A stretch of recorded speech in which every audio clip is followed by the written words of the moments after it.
Greetings, Quichling. Quichling Prime here with my live reaction of two chapters of Magi, chapters 341 and 342. Sorry I missed it. I don't know how I missed it, but this series has gotten to where it updates weird, like the Adventures of Sinbad, its spin-off. So we'll just do a double. Alrighty. Got the double Daijins going on. Alibaba's got his work cut. Oh wait, I thought he was alone, but nope. But I imagine Alibaba's gonna be the one who fights this. There are two Daijin equips of Zephyr.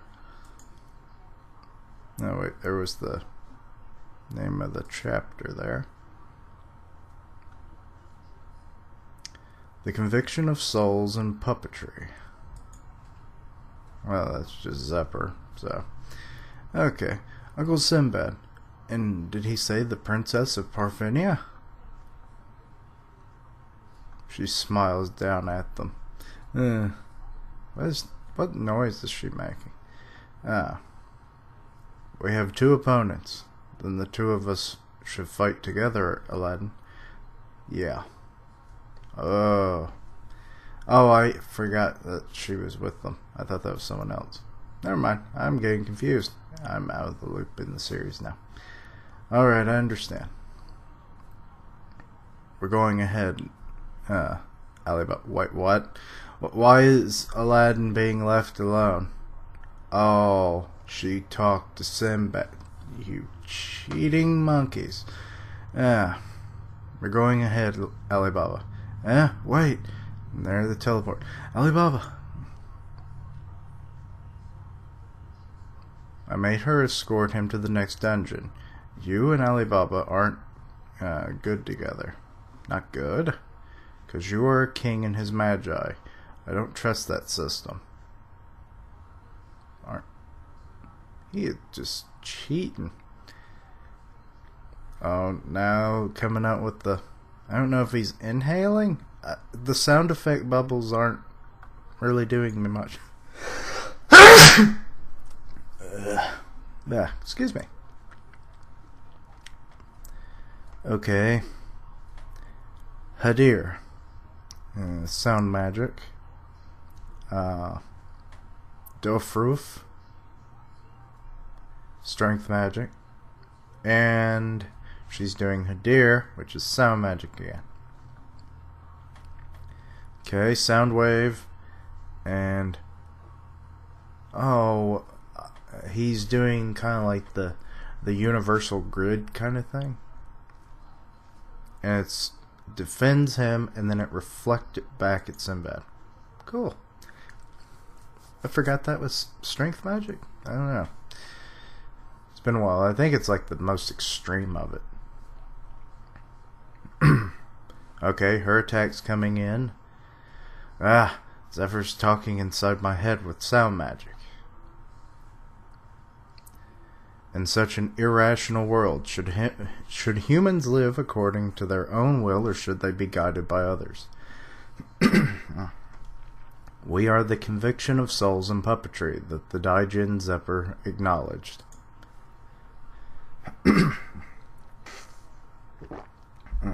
Puppets are right. That said, I already know your answer, Aladdin. You already know? Yes, humans should live according to their own will. That's your answer, am I right, Aladdin? Another sound attack. Aladdin defends against both of them.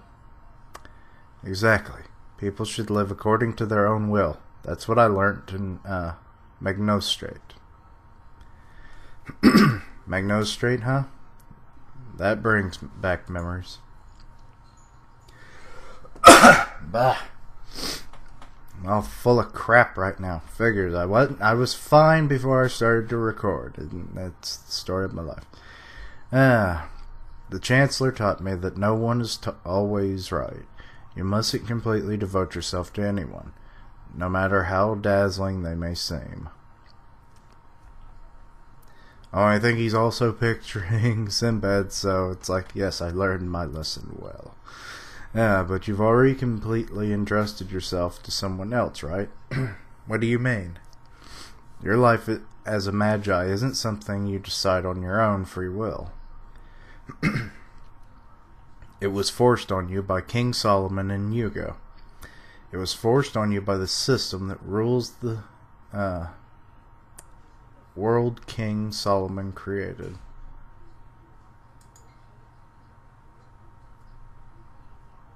Okay, and it's showing his puppet strings, if you will. That's who you are. That's the core of your existence.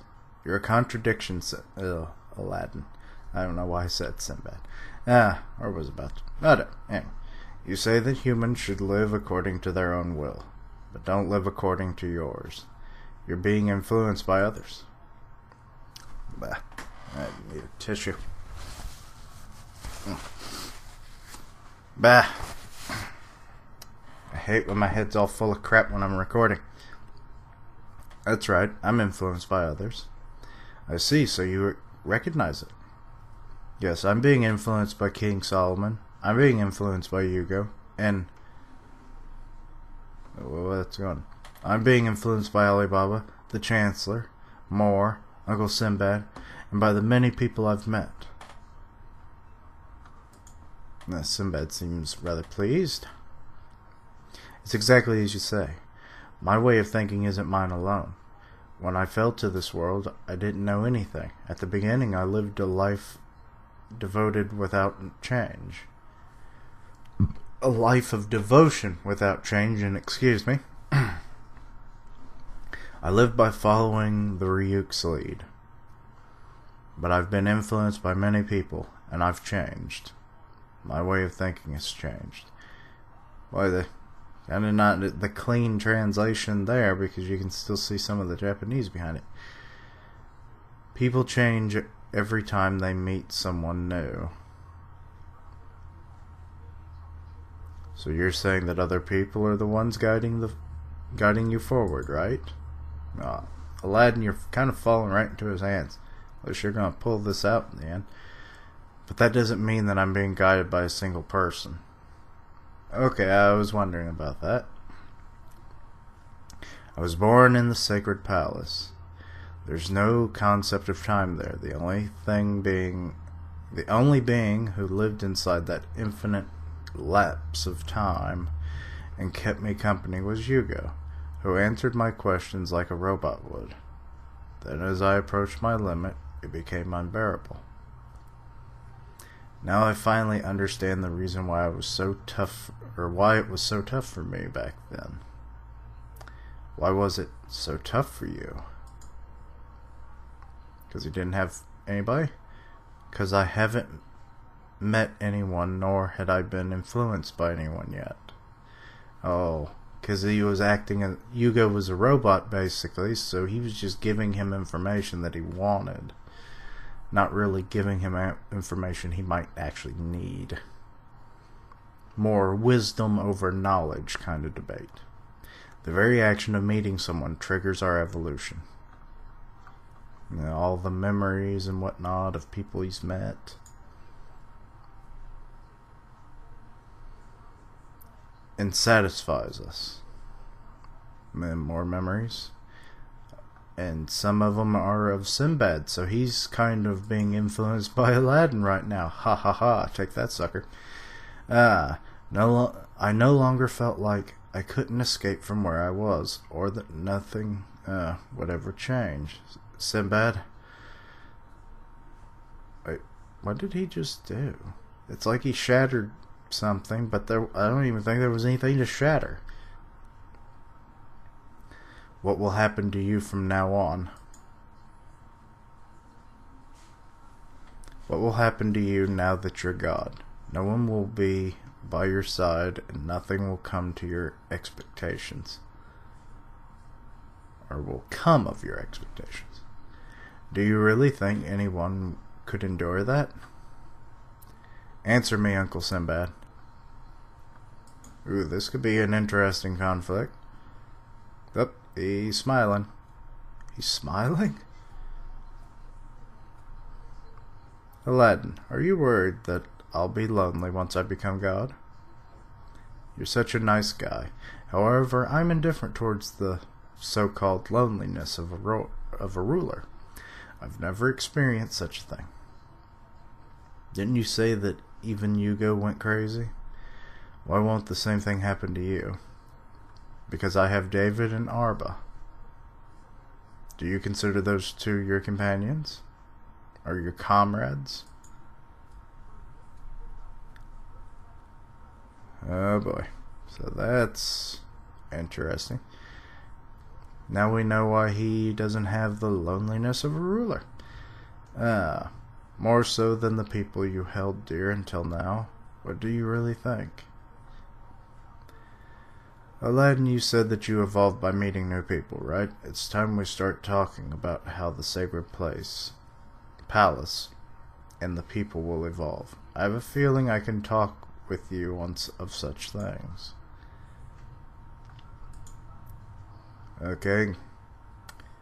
Don't really have much of an opinion on that other than what I've already said. So we'll just go on into the next one. Okay. Right backward. Aladdin, I have a feeling I can speak with you of such things. What lies inside Sinbad's recollections?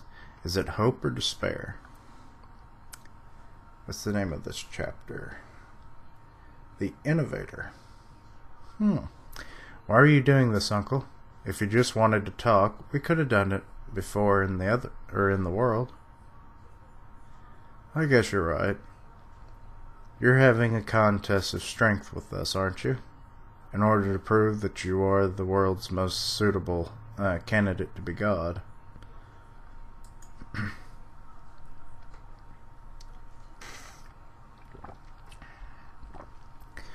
You're a little wrong there, Aladdin. It's not like I wanted to become the most important being in the world. Okay, that is a little weird. If there are people more suitable than me to lead the world, things don't change. Maybe I hoped there was someone better than me, and that's why I called the four of you to the sacred palace. But you're still far from making me hand over my power. Uncle Sinbad, I will ask you. What is her name? Celandine? Or Silendine? I don't know. I've never heard that name spoken, so I have no clue. In an irrational world, should humans live according to their own will, or should they be guided by others?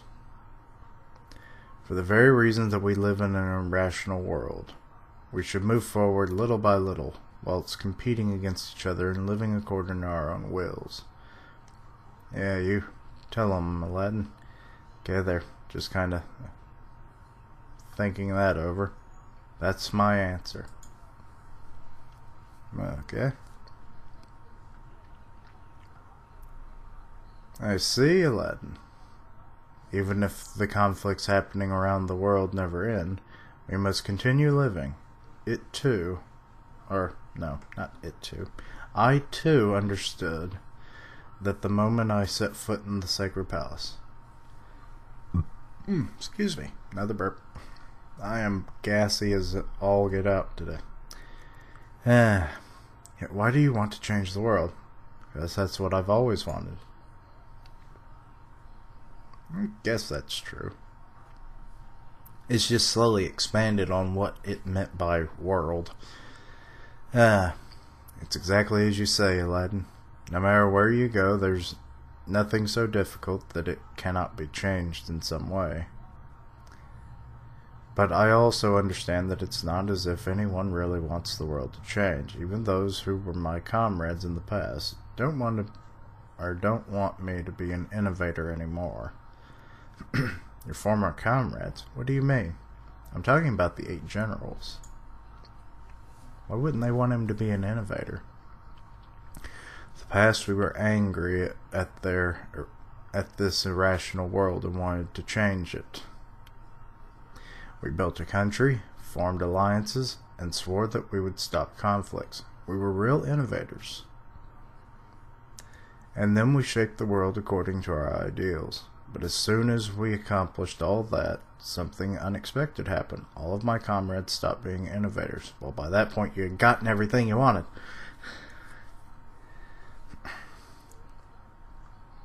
What do you mean? Also, it could have been that they changed too quickly, too much too quick. And then really didn't have anywhere else to go. They grew to love the things they had built too much. Jafar was so desperate to protect the International Alliance and the Seven Seas Alliance that he burst into the room wearing an expression I had never seen before, telling me that I was supposed to stop the Co-Empire from leaving. Okay, so we're in the flashback. If Rim and Co. become allies, all the things you've built until now, by putting your life on the line, will be for naught. Shah Khan and the others missed the old Syndria. Is it yeah, I guess Syndria. Kingdom. I should have expected such a thing. Because our goal to make that island a paradise for all of us. I really loved the Syndria kingdom when my king still ruled it. Excuse me. Things like nostalgia and leaving everything unchanged are difficult for me. I wanted to continue moving towards better things. I wanted to continue moving forward. Destiny? Exactly. Isn't that what you call destiny, Aladdin? What happens when you meet your destiny? You don't go any further, do you? I really don't know. Also, it may depend on what your destiny is. That's why destiny doesn't seem to make much sense to me. The sun is going down, huh?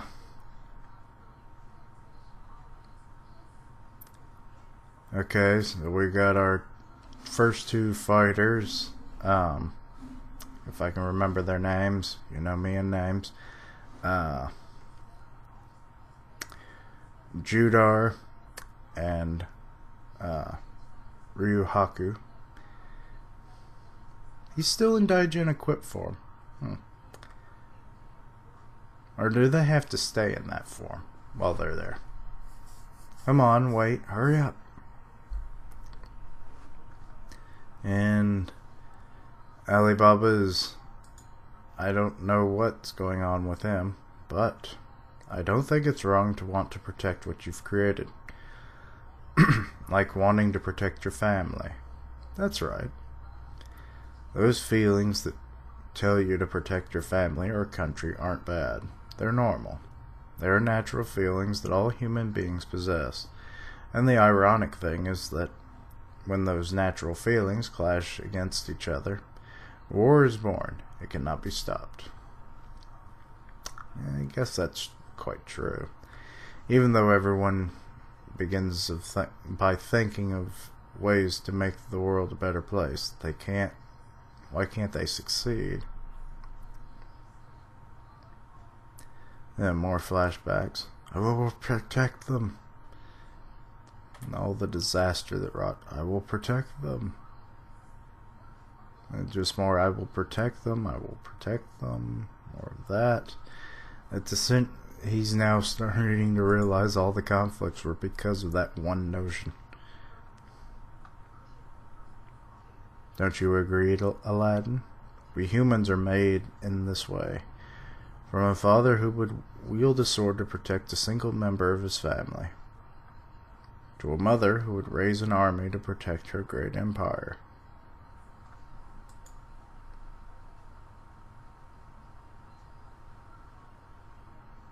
They picture a dream, realize it, and then the time comes to protect what they've built.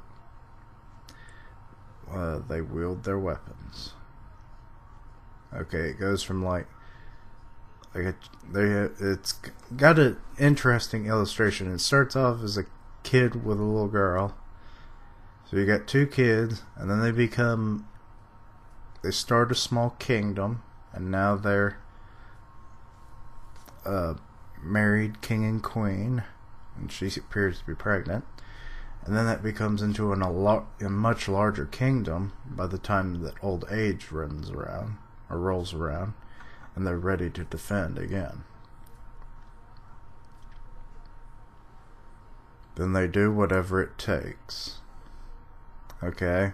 We've got a lot of different images of different factions, and they're all kind of spiraling in on each other, kind of in a weird membrane looking picture. Kind of like it.